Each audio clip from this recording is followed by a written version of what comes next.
안녕하세요, 여러분. 저는 이영대라고 합니다. 노원 50플러스 센터에서 영상 편집을 공부하였습니다. 노원 50플러스 센터 2층에는 재미있는 책자가 있습니다. 신중년 경력개발이라는 책자입니다. 이 책자는 노동부 산하 한국고용정보원에서 50 플러스 이상 5060 세대가 현직을 떠나서 그 이후에 가질 수 있는 8가지의 어떤 진로 혹은 또 경력 개발을 제시하였습니다. 이 자료를 제가 마인드맵이라는 띵크와이즈라는 마인드맵을 통하여 8가지를 정리하여 보았습니다. 그 각각에 대해서 알아보는 것이 굉장히 50 플러스 세대 신중년들이 앞으로 80까지 어떤 형태든 일을 해야 되고 경력을 쌓아야 되고 돈을 벌어야 되는 것입니다. 이와 관련해서 굉장히 도움이 될 것 같아서 정리하여 보았습니다. 노동부 산하 한국고용정보원에서 나온 신중년 경력개발이라는 책자에 신중년이 퇴직 후에 가질 수 있는 8가지의 어떤 방향에 대해서 한 개 한 개씩 살펴보도록 하겠습니다. 먼저 취업입니다. 취업. 그래도 이 8가지 가운데 창업도 있고 사회봉사도 있고 기농도 있고 여러 가지 방법이 있지만 그 중에서도 가장 많고 쉬운 것이 재취업입니다. 과거에 100을 가지고 퇴직하였더라도 눈높이를 낮추어서 이렇게 일을 재취업을 하는 그런 경향이 많이 있습니다. 실제로 퇴직하고서도 이력서와 자기소개를 준비하고 면접을 보면서 재취업을 하려는 사람들이 많이 있습니다. 워크넷이라고 전문적인 그 사이트에서 구직 등록을 하고 그 다음에 고용센터에서 상담을 받아서 재취업을 할 수도 있습니다. 근데 재취업의 유형으로서 4가지 유형을 할 수 있겠습니다. 첫 번째, 동종산업의 동일 직무입니다. 예를 들어 자기가 인사 업무를 했는데 그 인사 업무를 또 다른 회사에 가서 인사 업무를 하는 경우는 동일 직무가 되겠죠. 또 반면에 자기가 동종산업의 다른 직무를 갖다 자기가 자동차 회사에서 어떤 관리직으로 있었는데 그런 어떤 자동차 회사에서 마케팅이라든지 그런 경험을 가지고 그 자동차 회사를 퇴사하고 나서 이제 자동차 관련 어떤 뭐 자동차 협회라든지 이런 데 가서 강의를 한다든지 컨설팅을 한다든지 하면서 자동차 관련 하청업체에 가서 어떤 그 컨설팅을 한다든지 교육을 한다든지 하면서 자동차 산업이라는 동종 산업에서 과거에는 이제 자기가 관리라든지 영업이라든지 이런 걸 했다면 다른 직무, 예를 들어 교육이라든지 컨설팅 이런 다른 직무를 갈 수도 있겠습니다. 그리고 다른 산업 분야에 가서 동일 직무, 예를 들어 어떤 큰 회사에서 인사 업무만 쭉 한 사람이라면 퇴직하고 나서 이제 다른 중소기업 가가지고 중소기업에 가서 교육 담당을 만다든지 그런 어떤 방법도 있어서 중소기업에 가서 인사 업무를 한다든지 총무 업무를 한다든지 안 그러면 회계 업무를 한다든지 이런 것은 자기가 있던 큰 어떤 그 다른 산업 있는데 다른 산업 분야에 가서 중소기업에 가서 동일 직무를 담당하는 그런 게 있겠죠. 그리고 마지막으로는 완전히 다른 산업에 가서 다른 직무를 하는 그런 게 있겠죠. 예를 들어 뭐 어떤 영업을 한 사람이 나중에 그 어떤 그 아파트에 경비를 한다든지 혹은 택시를 운전한다든지 이런 경우가 되겠죠. 이런 어떤 4가지 유형으로 나눴는데 각 유형별로 살펴보겠습니다. 그래서 일단 동종산업의 동일 직무로 가면 그 회사에 퇴직하더라도 그 업무가 연장되어서 다른 그 산업 분야에서 똑같은 일을 하기 때문에 별도의 교육 훈련이 필요하지 않겠죠. 그리고 그렇지만 이 분야는 워낙 이제 여러분들이 그 분야에서 몇십 년 종사했기 때문에 젊은 사람들의 어떤 그 일할 틈 그런 것 때문에 기존 산업에서 이 경력이 굉장히 높은 직이지 않습니까? 그래서 경쟁률이 높아서 재취업이 만만치가 않다. 이런 것이 있겠습니다. 자기가 그 분야에서 몇십 년 동안 일을 했는데 그 업무를 그대로 다른 데 가서 하기가 힘든 것도 있지만 제일 좋은 것은 동종 산업에 동일 직무를 하는 게 제일 좋겠죠. 또 하나 이제 두 번째는 아까 말씀드린 대로 동종 산업 분야의 다른 직무, 예를 들어 감사원에 근무한 사람이 다른 기관에 가서 감사 업무를 한다든지 이런 경우 되겠죠. 그래서 그 분야에서 이미 경력을 통해서 전문성을 활용해서 큰 물에서 놀던 그것을 조그만 물에 가서 이렇게 한다든지 교육 컨설팅하는 중소기업이라든지 이런 데 가서 하면 굉장히 그 대기업에서 큰 에서 가진 노하우를 가지고 활용할 수 있다는 점이죠. 자, 세 번째 유형은 다른 산업의 동일 직무입니다. 다른 산업에서 예를 들어 아까 말씀드린 대로 인사, 총무, 회계, 교육 이런 쪽에서 자동차 업계에서 몇십 년 동안 활동하더라도 이 업무를 가지고 다른 예를 들어 뭐 어떤 그 학원에 가서 학원이 완전 교육분 산업이잖아요. 그 분야에 가서 또 다른 인사 업무라든지 학원 관리라든지 직원 관리라든지 그런 경우를 할 수 있겠죠. 모든 산업에서 유지되는 공통 직무란 게 있죠. 다른 산업으로 가서도 동일한 업무를 할 수 있습니다. 그래서 모든 기업에 핵심적으로 필요한 게 인사, 총무, 회계, 교육 이런 거거든요. 홍보 업무라든지 그런 거겠죠. 그리고 이제 다른 산업, 다른 직무, 아까 말씀드린 대로 택시를 한다든지 아파트 경비를 본다든지 그런 경우는 이제 다른 사업의 다른 직무가 되겠죠. 완전히 맨 땅에 헤딩하듯이 새로운 분야에 뛰어드는 거죠. 자, 이런 경우에 일단 재취업이 제일 많습니다. 왜냐하면 여러분들이 창업을 한다 해도 돈이 들고 또 사회봉사라든지 이런 것도 또 큰 돈이 안 되고 등등 여러 가지가 있기 때문에 가장 우리가 쉽게 접할 수 있는 게 재취업이고 재취업 중에서도 이제 나이가 들면서 이제 눈높이를 낮춘다든지 또 새로운 그 직장 풍토에 적응을 한다든지 그런 게 필요하겠죠. 자, 이제 두 번째 유형은 뭔가 하면 전문 계약직입니다. 일종의 뭔가 하면 프리랜서랄까 그런 개념인 프리랜서랄까 그런 개념으로 볼 수 있겠습니다. 그래서 예를 들어 긱워크라고 전산직에서 어떤 전문가 필요할 때 그때그때 사람을 뽑아 쓰는 거지 않습니까? 그래서 일종의 프리랜서 개념이랄까 예를 들어 어떤 회사에서 갑자기 새로운 사업 분야로 창출되고 수시에 갑자기 업무가 늘었다. 이럴 때 사람을 새로 경력 있는 아주 경력 있는 사람을 뽑기는 부담되고 또 단기간 같이 일하는 거죠. 그 프로젝트가 있을 때 프로젝트 베이스로 사람을 채용하는 경우죠. 그럴 때 기업에서는 이 사람을 채용하기는 부담되고 또 할 때 뭐랄까 일종의 프리랜서 이런 사람들을 이렇게 필요할 때 사람을 뽑아 쓰는 거죠. 그렇게 해서 또 사람을 이제 그때그때 일주일에 며칠씩 일하는 형태라든지 요일 근무제라든지 전일 근무제라든지 이런 형태를 가져가지고 할 수 있는데 일종의 기업 입장에서는 그 채용의 부담을 드는 거죠. 퇴직자를 다시 불러가지고 채용의 부담을 들고 또 예를 들어 5060 세대 입장에서는 자기가 다른 수입을 올리면서 소속에 얽매이지 않고 일하는 부담을 덜어준다. 부담 없이 소속되지 않고 프로젝트 베이스로 일 베이스로 이렇게 접근한다는 거죠.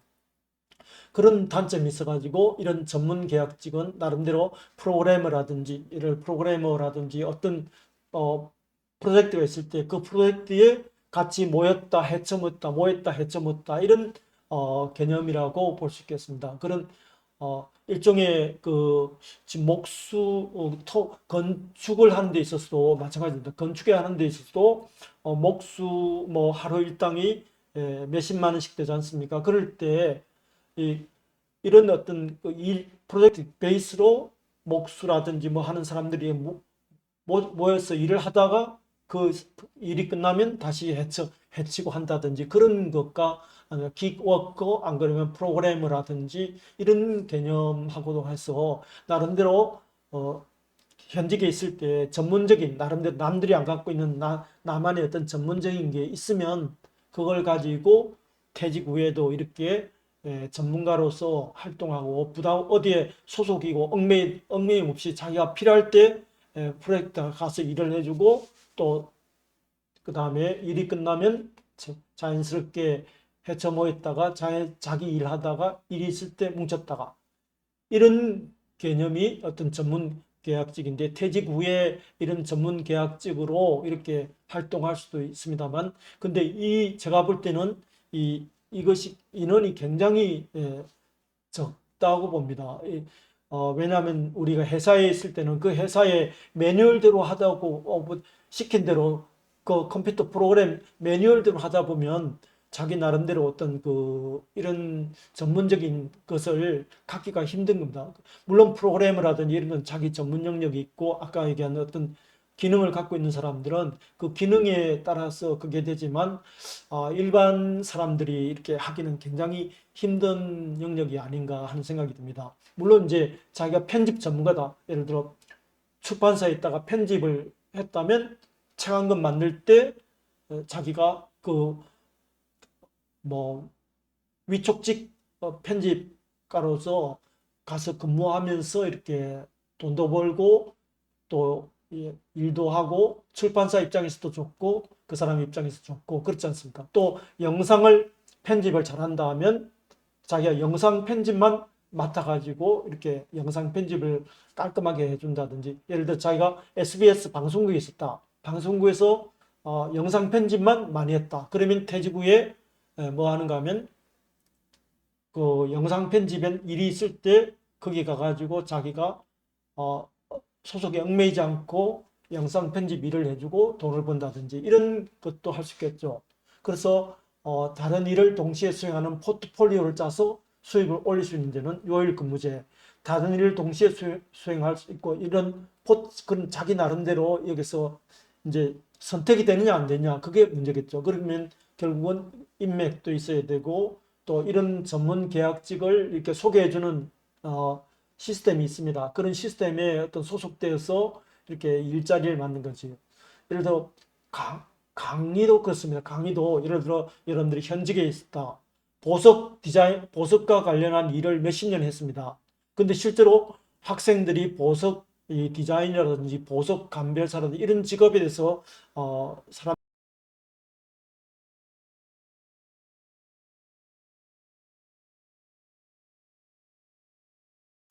학교에 가서 보석과 관련된 일에 관해서 그 학생들을 지도한다든지 이런 것도 일종의 전문 계약직인데 그것도 일종의 뭔가 하면 그게 일종의 에이전트라든지 이런 데 어떤 소개를 받는 것이 좋다고 보겠습니다. 자, 이런 이제 그 취업이라면 결국은 자기의 어떤 노동력이라든지 이런 것을 가지고 활용하는 것이라면 이제 창업입니다. 그러니까 실제로 여러분들이 50, 60 되어서 다시 나이가 많다는 이유로 재취업이 힘들 수도 있습니다. 왜냐하면 정말 퇴직하면 가장 서러운 게 나이입니다. 나이가 많아서 안 된다. 나이가 많아서 안 된다. 이런 얘기를 많이 듣거든요. 결국은 그런 얘기를 안 들으려면 나름대로 자기 나름대로 창업이랄까 이런 것을 하는 것이 좋다고 봅니다. 그래서 일단 창업의 요소를 먼저 알아야 되겠습니다. 일단 창업을 하는 사람, 그 다음에 두 번째는 창업의 아이템, 그리고 아이템이 있고 그 다음에 창업 자금, 창업 방법이라든지 상권 이런 것에 관해서 알아봐야 되는데 일단 창업에 대해서 사람들이 굉장히 창업을 하면 뭐 몇 년 내에 망한다 이런 소문이 나가지고 창업에 대해서 굉장히 두려워하고 가족들도 만류하고 이런 경우도 많이 있습니다. 그래서 일단은 자기가 창업에 적합한 거 아닌가 혹은 또 나는 절대로 창업이 적합하지 않다. 나는 창업이 맞다라도 이런 것을 여러분이 하는 것이 필요하다고 봅니다. 그래서 워커넷이라는 사이트에 가보면 또 그 창업진흥원에서 하는 사이트에 가면 나는 과연 창업에 적합한가 아닌가 이런 것을 알 수 있는 검사가 있습니다. 그래서 창업 적합 검사라든지 워크넷이라든지 아까 얘기한 창업진흥원 같은 데 가면 일단 나는 창업에 맞는 사람인가 아닌가 이것을 알아야 되고, 또 중요한 것은 창업가 정신입니다. 결국은 뭔가 하면 나는 창업을 통해서 내 사업을 하고 싶다는 그런 어떤 마인드가 중요한 거죠. 남의 일이면 시키는 일만 하느냐, 안 그러면 나는 나 나름대로 한번 나의 어떤 한다는 그런 가장 중요한 것은 창업가 정신입니다. 창업가 마인드랄까. 미국 사람들의 어떤 창업가 마인드가 굉장히 많다고 하는데 우리나라에서는 많은 사람들이 공무원이라든지 안정적인 그 직업을 택하면서 창업에 관해서는 이렇게 창업가 마인드랄까 이런 게 좀 약하다고 알려져 있는데, 중요한 것은 일단 창업자 자신이 과연 나는 창업에 적합한 것인가, 그리고 창업가 좀 마인드가 있느냐, 이걸 찾아봅니다. 다음은 중요한 것은 아이템입니다.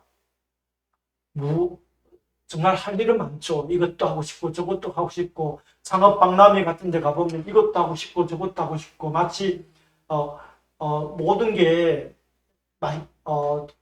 돈을 벌 수 있는 것 같고 그렇지 않습니까? 근데 나에게 맞는 게 있고 안 맞는 게 있습니다. 예를 들어 제가 어떤 사람이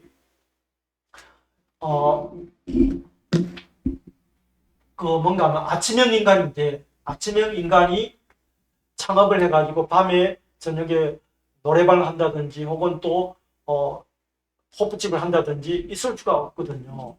왜냐하면 아침형 인간이 그렇게 저녁에 활동하는 것은 할 수 없거든요. 그래서 일단 내 몸에 맞는 아이템을 찾아라. 아이템에 따라서 또 여러 가지가 있는데, 창업자 자신이 감내도가 많이 해야 되는 집은 상품이나 서비스를 창업자가 직접 생산하는 업종, 국밥집이라 생산하지 않습니까? 자기가 요리해가지고 서빙한다든지 그런 거죠. 그 다음에 감여도가 중간인 직업은 프랜차이즈 업체에서는 다 그런 얘기를 합니다. 몸만 오라. 그러면 다 해준다. 프랜차이즈 온다. 이렇게 얘기하는 프랜차이즈, 가맹점 해가지고 그런 것도 있지만, 예를 들어 편의점, 의류 판매점, 프랜차이즈 제과점, 그 다음에 치킨집이라든지 이런 것도 있지 않습니까? 그래서 프랜차이즈 본부에서 전수받거나 이루어지고 있는 행태, 이런 것은 감여도가 중간인 거죠. 그리고 감여도가 낮은 업종은 한번 세팅해 놓으면 창업주가 안 나가도 되는 그런 것도 있죠. 예를 들어 요즘은 독서실, 스타디 카페 같은 거는 요즘은 키오스크라고 손님이 와서 이렇게 키오스크로 누르면 자동적으로 알아서 다 이렇게 되는 그런 독서실이라든지 당구장, 노래방이라든지 이런 것은 창업주가 점포에 크게 관여하지 않아도 되는 그런 것도 있습니다. 그래서 이런 창업의 일단 아이템을 알자. 그 중에서도 자기가 가장 잘하는 걸 해야 되겠죠. 남들이 좋다고 해서 다 치킨집 할 수는 없고, 또 자기가 요리에 관해서도 자신이 없는 사람이 식당 요식업을 할 수는 없지 않습니까? 그래서 과연 이 아이템이 맞는가, 나에게 맞다고 생각되어도 즉시 자기가 자본 투자해서 하지 말고요. 아르바이트를, 그 업종에 관해서 아르바이트를 예를 들어 몇 달 동안 해본다는 거죠. 예를 들어 자기가 프랜차이즈 할 때 서빙을 석 달 동안 하고 주방에도 석 달 동안 가 있어 보고 그 다음에 한다든지 이런 식으로 해가지고 창업에 관해서 이미 투자하기 전에 먼저 자기한테 맞는 아이템인가 아닌가를 확인해보고 실제로 가서 아르바이트를 한다든지 그런 걸 하더라도 자기한테 맞는 것을 해야 됩니다. 그렇지 않으면 창업하고 나서 몇 달 내에 망한다. 처음에는 개업할 때 손님이 많이 올 것 같지만 개업발이란 것도 일주일이면 끝나거든요. 요즘 하도 경쟁이 치열해가지고 그런 것을 고려해야 됩니다. 그래서 업종을 선택할 때는 일단 시대의 흐름에 맞는 업종이 좋다.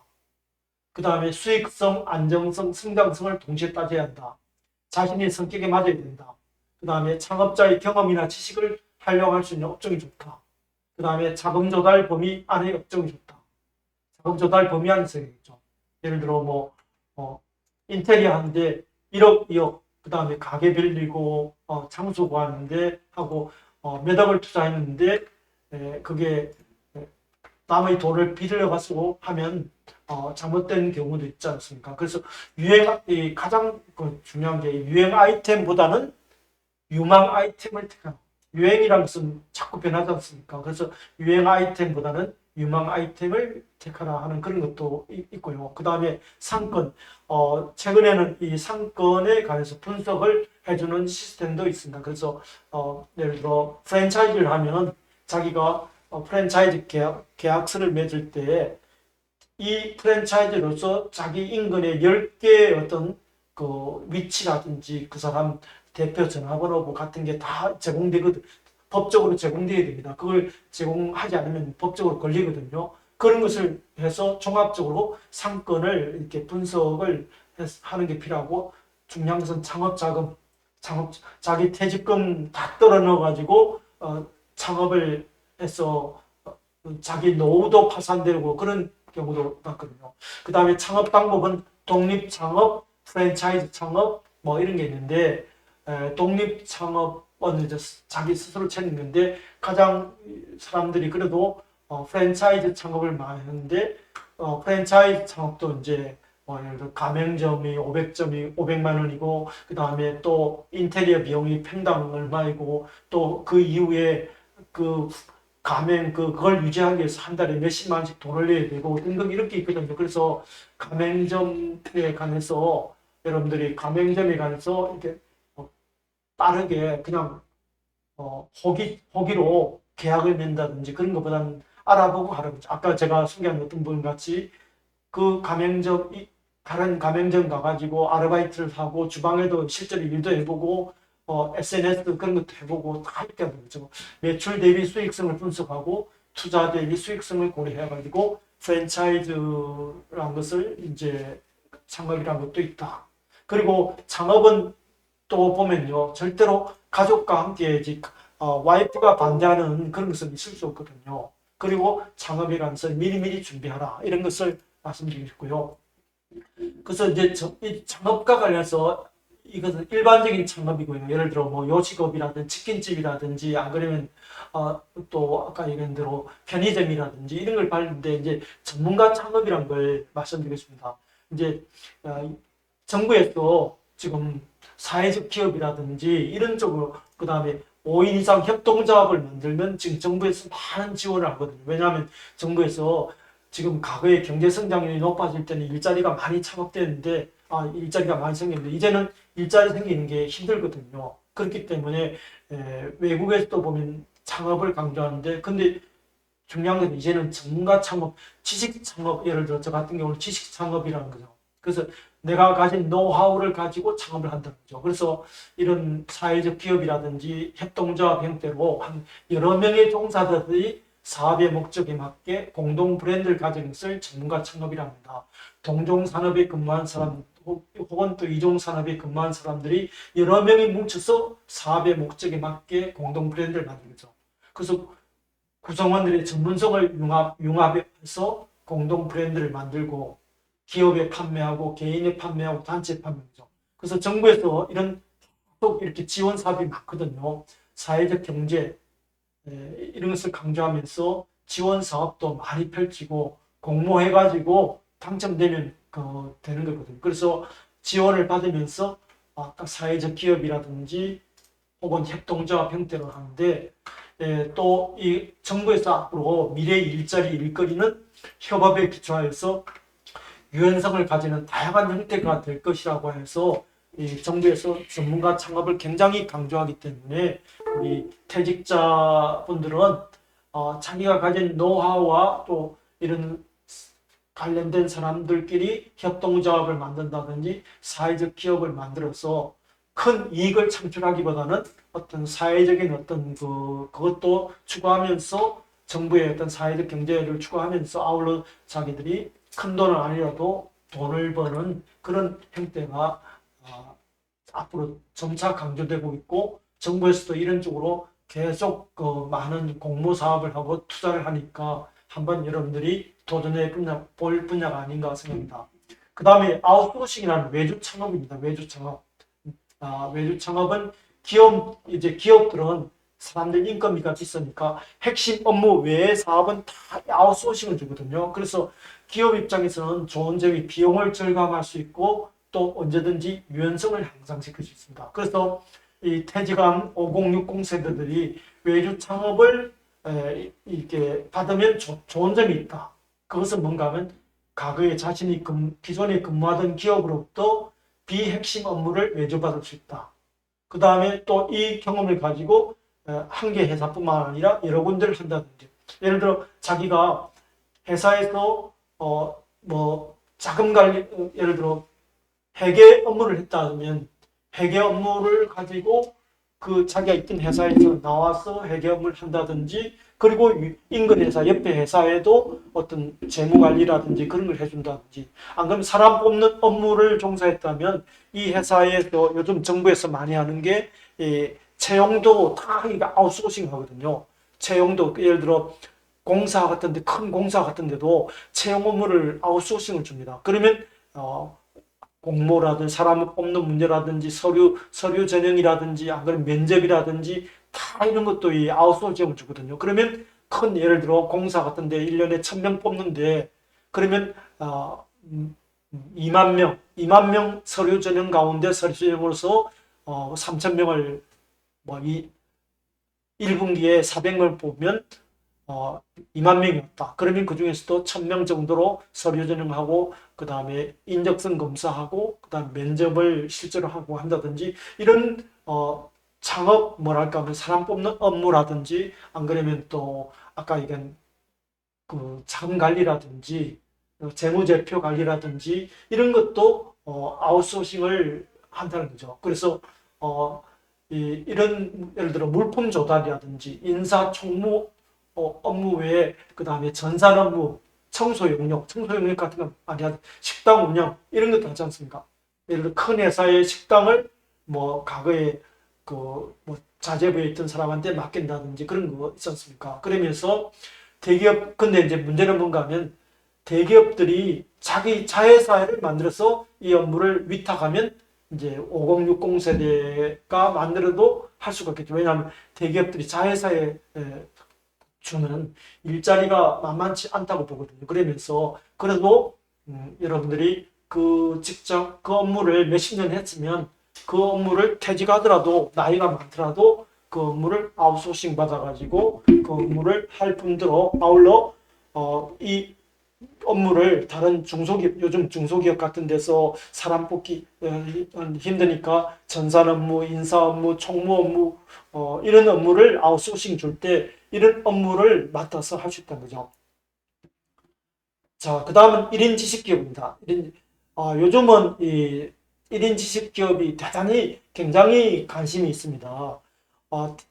특히 5060 세대들은 1인 기업가, 프리랜서 이런 개념에 아주 익숙해야 됩니다. 왜냐하면 모든 형태가 일단 사업자를 내고 1인 기업가 형태거든요. 1인 기업가. 그래서 지금 1인 기업가 형태로서 많은 게 지금 운영되고 있습니다. 그래서 자신의 전문성, 취미, 관심 주제를 가지고 뭐 강의를 한다든지 컨설팅을 한다든지, 안 그러면 다른 사람의 책 출판을 도와준다든지, 그래서 요즘은 줌으로 이렇게 1인 기업가들이 강의를 하고 이북을 만들어서 판매를 한다든지, 안 그러면 자기 강의 동영상을 올려서 판매한다든지, 안 그러면 그 그런데 이렇게 오픈 채팅을 만들어서 자기 그걸 한다든지 해서 이런 지식 창업, 1인 지식 기업들이 여러분들이 가진 전문성과 취미를 가지고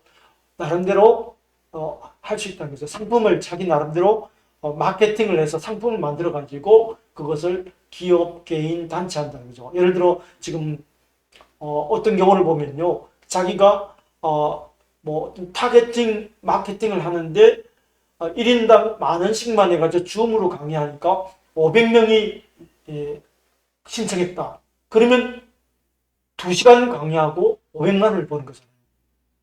2시간 강의하고 500만 원을 버는, 1인당 만 원이면 그 500명한테는 큰 돈이 아닙니다.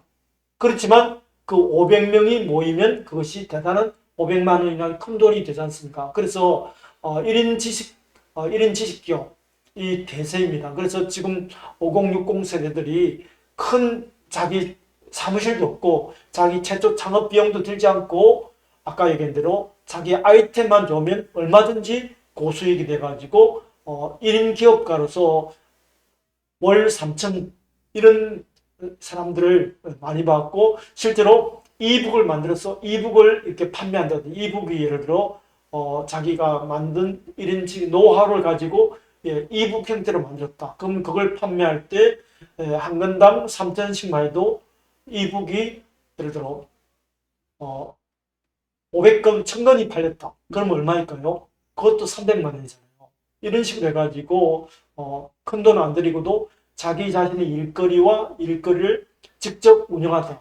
1인 지식경 그런 남의 간섭 없이 할 수 있죠.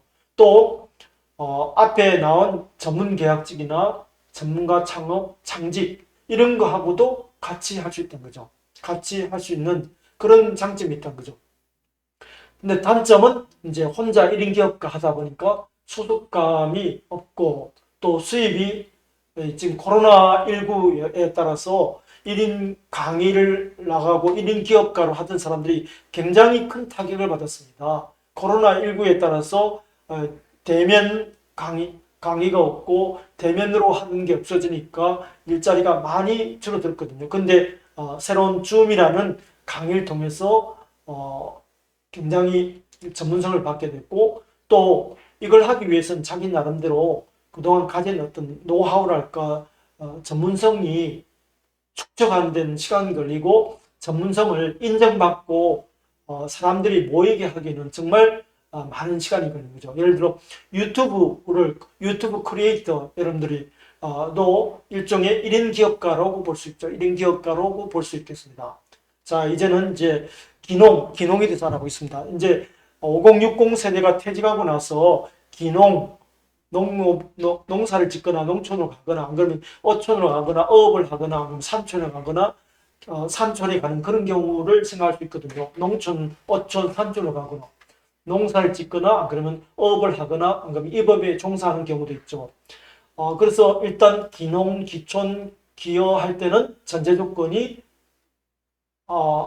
그 농촌 지역, 그 지역 사회하고 화합하고 협력하는 그런 사전 정지 작업이 필요하다는 거죠. 이걸 못해가지고 그만에 뛰쳐나온 사람도 봤고 실제로 가서 자살한 사람도 봤거든요. 그래서 기능 실패 사례가 대부분이 그 현지 그 주민들하고 어울리지 못할 때입니다. 왜냐하면 농촌이나 어업할 때 이런 혼자서는 못하거든요. 주위의 지역사회와의 어떤 협조랄까 그런 게 필요합니다. 예를 들어 농약을 칠 때 주위 사람들의 어떤 그 이해와 협조 없이는 자기 나름대로 농약을 뭐 그런 자기 혼자 농약을 안 친다, 뭐 농약을 친다 그런 것도 주민들과의 갈등이거든요.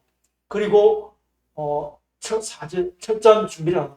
그리고 막연한 생각으로 가면 안 된다. 막연하게 시골에 가서 전원 생활을 즐긴다는 생각으로 가면 안 되고요. 그것 때문에 실제로 굉장히 농업이라는 농촌 생활이라는 게 불편한 병원이라든지 여러 가지 그 다음에 교통이라든지 불편한 점도 많고 그 다음에 농업이라는 것이 굉장히 힘든 것도 있고 또 어업이란 것도 있습니까? 어업이란 것도 굉장히 많은 투자를 요구하는 거고 있고요. 그 다음에 산촌의 산림 사업을 하는 것도 장기적인 그런 투자입니다. 그래서 그런데 이제 기농도 막연하게 시골 가서 할 일 없으면 농사를 짓지 그런 생각을 하면 안 되고요. 기농도 창업 마인드를 해야 된다. 창업을 하기 위해서는 우리가 앞에 살펴봤듯이 아이템도 좋아야 되고 그 다음에 판매 루트도 있지 않습니까? 그래서 어떤 종목을 경쟁할 것이냐, 무엇을 나의 상품을 할 것이냐, 뭐 쌀농사 뭐 이런 것도 있겠지만 인삼을 한다든지 뭐 이렇게 자기 나름대로 치밀하게 그런 걸 해야 되고 또 어떤 식으로 판매할 것이냐 그런 것도 알아야 되고 그러면서 농림축산부에서는 기농기촌센터 그 다음에 각 지자체에서도 기농지원센터 그 다음에 기업 그 다음에 산촌으로 그런 것도 있고요. 그 다음에 업 관계도 이렇게 하려는 단체가 너무너무 많이 있습니다. 그런 도움을 받으면 좋겠습니다. 이제 장직에 관해서 알아보겠습니다. 장직은 이제 새로운 일자리 만드는 겁니다. 기존에 있던 것에서 벗어나서 남들이 안 하는 나만의 어떤 일자리를 만드는 겁니다. 예를 들어서 이런 걸 있죠. 사이버 경찰관, 경찰과 IT, 미술치료사, 물론 지금 많이 있지만 미술치료사, 음악치료사, 화분 임대업, 생각복리 전문가, 맥주 조주사, 비디오 저널리스트, 유품 정리사. 물론 이제 이게 이 노동부에서 나온 책이 이제 한 2, 3년 전 책이라서 이렇게 나왔지만 뭐든지 얼마든지 새로운 창직을 남들이 안 하는 분야를 만들면 됩니다. 우리나라의 직업이 한 15,000개 되고 일본은 25,000개, 미국은 30,000개 됩니다. 35,000개입니다. 그만큼 새로운 직업을 만들어서 남들이 안 하는 직업에서 새로운 먼저 이렇게 한다든지 그러면 그것이 창직이라는 것이 됩니다. 그래서 여러분들의 어떤 경험을 가지고 새로운 아이디어를 참신한 아이디어를 가지고 이익을 창출하면서 실현 가능성, 전문성을 가지면 창직이 된다. 그래서 이 새로운 분야로 이 창직도 노동부에서 운영하는 워크넷이라는 사이트에 가면 새로운 창직 그 아이템들이 많이 있습니다. 그래서 모두가 치킨집을 한다든지 모든 사람이 뭐 택시 운전을 한다든지 이렇게 할 수는 없지 않습니까? 자기 나름대로 남들이 안 하는 나만의 어떤 영역을 만들어야 되겠습니다. 자, 이제 마지막으로 사회공헌을 알아보겠습니다. 퇴직 후에 여러분들이 자기 나름대로 연금 생활을 받으면서 자신이 그동안 하지 못했던 자신의 어떤 노하우를 가지고 사회에 환원하는 것입니다. 비교적 금전적 보상이 낮은데도 불구하고 자기가 하고 싶은 일을 하며 사회 봉사를 함으로써 자기 만족도와 성취감을 하는 봉사적 성격의 활동이고 이걸 함으로써 좋은 점이 신중 5060 세대의 좋은 점은 신체적으로 건강합니다. 집에만 있으면 갑갑하지 않습니까? 노는 것도 하루 이틀, 등산 가는 것도 하루 이틀이거든요. 그래서 이런 걸 통해서 신체적으로 건강하고 또 정신적으로 건강하고 또 이런 걸 통해서 하다 보면 자기 나름대로 전문성이 되는 거죠. 실제로 50플러스 센터에서 자기 나름대로 이렇게 봉사를 하면서 강의를 하다 보니까 영상 편집을 하다 보니까 그게 돼서 영상 편집 강사가 된다든지 혹은 또 앞으로 미래 경력 설계 강사가 된다든지 자기가 봉사하다 보니까 거기서 징검다리가 돼가지고 전문성을 인정받아서 유튜브 크리에이터 강사가 된다든지 동영상 편집 강사가 된다든지 안 그러면 미래 설계 강사가 된다든지 그런 경우를 우리가 50 플러스 센터에서 강사들 중에서 보아왔거든요. 그러면서 사회공헌 그 자체로 그치지 않고 전문성도 향상시킬 수 있습니다. 그래서 참여 방안은 고용노동부에서 사회공헌 활동 사업이라든지 신중년 경력 일자리, 보건복지부에서 노인 일자리, 서울시 50 플러스 보람 일자리, 부산시에서 부산형 베이비부모 일자리 사업, 그 다음에 기업체에서 하나생명이라든지 하나생명보험, 사회공헌위원회에서 시니어 사회경제 취업 창업 지원, 그 다음에 현대자동차 같은 데서 굿잡 5060 이런 것도 있습니다. 그래서 찾으면 얼마든지 여러분들이 이런 사회공헌 할 수 있는 길은 너무너무 많이 있습니다. 학교에 가서도 할 수 있고 이런 여러 가지 지금 각 부처별로 제가 제시는 않았지만 가서 숲해설이라든지 자원봉사 한다든지 그런 것도 있습니다. 그래서 저 같은 경우는 이제 네이버 지식인에서 그 사회공헌 활동으로서 아이들이 직업이라든지 진로 이런 데에서 궁금한 것을 제가 네이버 지식인에서 상담을 합니다. 그래서 상담을 해가지고 3번 하면 한 번 이렇게 돌릴 수 있는 그게 나오거든요. 그러면 돌리면 뭐 100점이 나온다든지 안 그러면 500원이 생긴다든지 심지어는 5,000원짜리 그 상품 쿠폰이 나온다든지 그렇게 되고 있습니다. 그래서 여러분들이 마지막으로 중요한 것은 일자리를 찾기 위한 것은 새로운 영역에서 서서히 적응해 나가라. 너무 급하게 생각하지 말고 서서히 생각하라. 80까지는 일을 해야 된다 생각으로. 그리고 무엇보다 중요한 것은 자기가 어디에 가든 뭘 하든 성과를 내야 됩니다. 그러기 위해서 역량을 키워야 됩니다. 나이 많다고 이렇게 알아주는 건 아닙니다. 뭔가 성과를 내야 되거든요. 그런 성과를 내기 위해서는 여러분들이 다른 사람 못지않게 문서 작성 능력이라든지 컴퓨터 프로그램, 엑셀, 특히 엑셀 많이 하겠죠. 그 다음에 다른 사람과의 원만한 소통, 대인관계 능력, 그 다음에 또 앞으로 사회 환경, 여러분들이 앞으로 80까지 살면 그 사이에 얼마나 많은 일이 생기겠습니까? 누가 이 스마트폰을 활용해서 이렇게 생기긴 SNS 활동, 유튜브 누가 생각했겠습니까? 그런 어떤 환경 변화에 대해서는 역량을 개발하고 자기 나름대로 참신한 사업기획과 관리, 나만의 컨텐츠를 만들어야죠. 그리고 이런 각종 혼자서는 못하니까 협업투를 활용해야 됩니다. 그래서 제가 노원 50+ 센터에서 교육을 받으면서 이런 앞으로 50+ 신중년 5060 세대들이 100세 시대에 80까지 뭘 하면 좋을 것인가를 살펴볼 때 노원 50+ 센터 2층에 비치해 있는 한국고용정보에서 나온 신중년 경력개발이라는 책자에서 정리된 8가지 이 방향에 대해서 알아보았습니다.